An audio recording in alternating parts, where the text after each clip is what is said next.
No a jsem línej, jsem hrozně línej. Takže jak jsem línej, tak úplně nesnáším vypisovat všechny ty kolonky v tom, ve Wordu nebo v nějakém jiném textovém editoru. Hrůza. Takže jsem se rozhodl.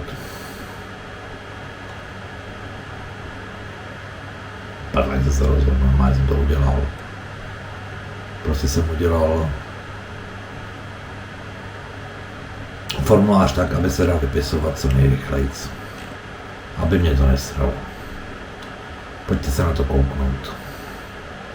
Takže jsem vzal plnou moc. Je to formulář na generování plné moci. Jako podklad je formulář z ministerstva. No a teď jako vyplnit velmi rychle a velmi svižně. Tak, máme třeba nějakou právnickou osobu, já jsem si tady dal náš okrasný spolek. Normálně si vezmete ičo. Tady v generátoru na tu červený části ho vložíte a double klikem šup se vyplní všechny věci z ARESu. Paráda. Blbý je, že člověk musí vypisovat fyzickou osobu, protože tady nemá žádný ičo. No tak jakože nějaký pan Novák. Pytle, klasicky. Honza, Jan, datum narození nějaký Maďas, 2.10.2000, už to má být Maďas, 20, to už je blbý, to by bylo hodně mladý, 02. Rodné příjmení nemá smysl, tak většinou jsou to architekti, že jo, Inkarch, tak nemá smysl. Státní příslušnost CZ, já nevím, lidi jsou z Prahy většinou, že jo, takže Praha, část obce, já jsem bydlel ve Vršovicích kdysi, tak Vršovice, ulice, rovnou napíšem Krasnojarská, no, číslo už se nepamatuju, jak tam dáme třeba 100,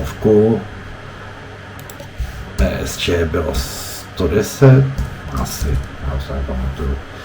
Adresu na doporučování, na doručování, no tak to se dopíšete, když budete potřebovat. Telefon, já nevím, 777, 777, 777, e-mail, Honza,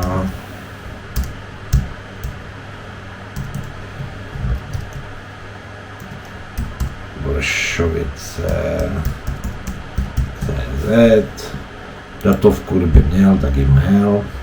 Právnickou osobu nemáme, identifikace záměrů, tak většinou to nemývá číslo, takže tady napíšem, že nemá číslo, nápis, já nevím, co budeme dělat, jako rodinný domeček, RD, někam kam, no, kozojedy, tak, tady šup, v plném rozsahu, do ukončení řízení, dneska v Praze, hotovo, raz, dva, no a tohle to všechno je teďka vyplněný a teď to z toho potřebuji udělat PDF. Šup, tisk do PDF, tady se udělal rovnou se to popsalo,